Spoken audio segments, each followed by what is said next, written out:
Me desempeñé durante 11 años en la Policía de Investigaciones, me inicié como perito y posteriormente trabajé de forma operativa en la Brigada Investigadora de Delitos Sexuales. Posteriormente trabajé en las planas mayores de 2 jefaturas importantes para la Policía de Investigaciones, por lo cual estudié inteligencia estratégica. La inteligencia estratégica estudia procesos. Y es relevante eso porque también, además, nosotros fuimos creadores y precursores de la entrevista videograbada que se implementó obviamente la ley en Chile. Nosotros hicimos un FONDEP donde unimos la Universidad Católica con la Universidad de Chile, que además incluimos a la Fiscalía para capacitar en esa materia. Yo creo que con eso es suficiente. Gracias. Bueno, voy a hacer una pauta de análisis del proceso ESI. Primero voy a plantear la argumentación. La sexualidad es un componente natural y esencial en el ser humano y por tanto normal. Es una realidad existencial y por ello fuerte y profunda, porque es una expresión de la dimensión objetiva, material y corporal y compromete a su dimensión subjetiva que refiere a lo psíquico y espiritual. Siendo una experiencia individual, además es una experiencia colectiva, es decir, social, pues sirve a la realización de su ser, tanto como a la reproducción de la vida, las dos posiciones. Existe un elemento de la esencia que la sexualidad cursa la naturaleza y satisface el instinto. También su realización no se agota en sí misma en lo corpóreo, en lo sexual propiamente tal, sino que tiene una proyección psíquica, moral, espiritual, o sea, existencial y de autorrealización.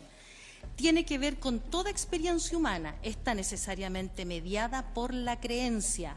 Y es muy importante el rol de la creencia porque es la creencia predominante en tiempo y espacio que se tiene de la sexualidad. Esto es que la creencia le atribuye contenido, significado, valor y sentido a la sexualidad. Voy a presentar las inferencias acerca del proyecto según la lectura que hice. Conforme a lo expuesto, se aprecia que la cuestión del proyecto de ley no es un problema de la sexualidad en general y de la educación sexual en lo particular. La razón es que hay que refrendar en aquello, porque cuando se discute de sexualidad, en realidad se está discutiendo acerca de la concepción de ser humano.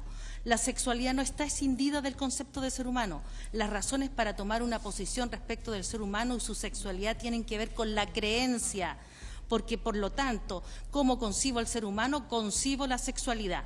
La sexualidad no es autónoma ni está separada del ser humano en todas sus dimensiones. De este modo, cuando estamos hablando de calificaciones y adjetivaciones como machismo o feminismo, estas corresponden a definiciones ideológicas. Dado lo anterior, como se plantea que lo social es diferente o está disociado de lo valórico, se comete un profundo error. ¿Desde cuándo lo social no es valórico y desde cuándo la sexualidad no es valórica?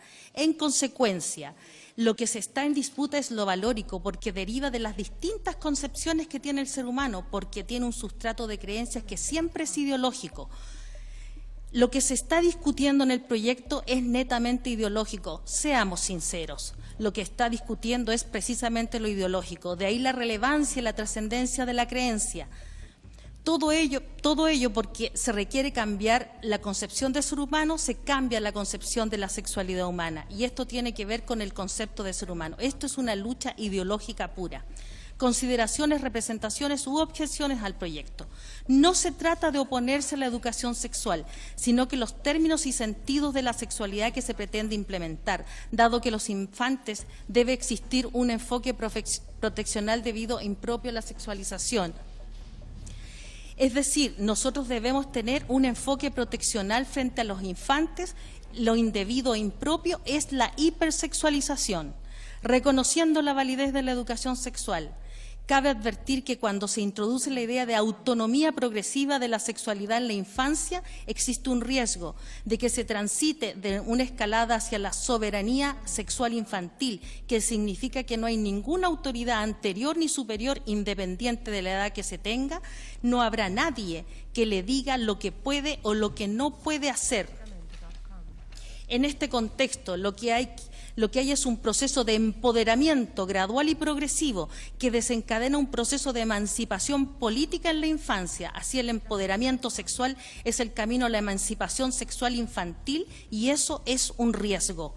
El empoderamiento autonomiza al infante y lo encamina hacia la soberanía, lo que constituye un riesgo, puesto que facilitaría el acceso sexual con adultos, a la vez conduce a la fenomenología de los vínculos con adolescentes y complejamente entre infantes. Esta fenomenología social está en curso, lo que implicaría cambios complejos para la sociedad. De hecho, comprometería los fines para los que está hecho este proyecto. Sería el proceso inverso. Al sexualizar al niño se abre la puerta a esos riesgos. Y eso está en curso en virtud de mi propia experiencia. Dado lo anterior, esto implicaría una degradación gradual pero progresiva de la noción de infancia, significando esto una facilitación de la aproximación sentimental sexual de los adultos respecto de los infantes. Y por tanto, esto una abrogación progresiva de la noción de pedofilia. Ya no habría delito, desaparecería la infancia y la pedofilia. Nada que contenga, nada que restrinja, nada que reprima.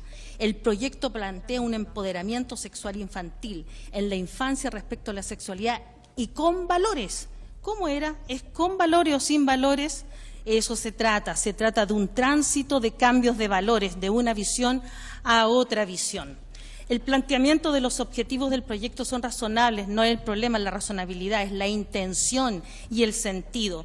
Otro elemento detectado es cuando en el punto 7 se plantea, por ello, diputadas y diputados comprometidos con una educación sexual, afectiva y de género, sin sesgo.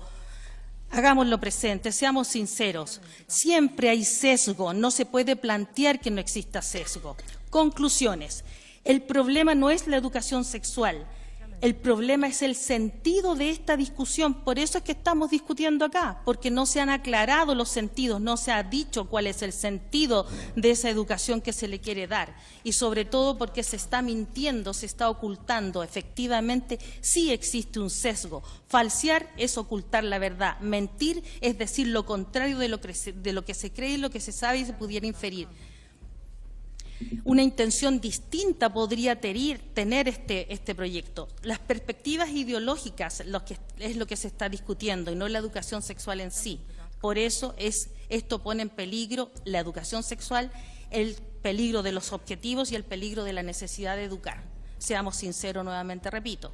Cuando se plantea que el individuo decida libremente, es claramente una pretensión, porque el individuo está social y discursivamente condicionado por las condiciones y no es absolutamente libre. Todos nosotros, señores diputados, estamos determinados por la historia de vida, por las discursividades y por la personalidad, obviamente, pero la discursividad predominante que existe en la sociedad.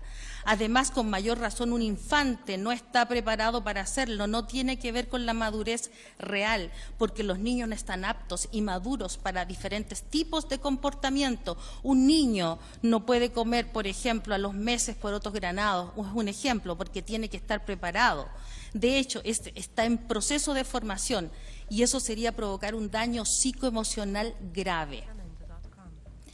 No se le estaría respetando su individualidad. Hay discursividades que promueven la sexualidad sin restricciones, no normada, la ideología del deconstruccionismo, que es el quebrantamiento de la norma y la ley natural o no natural.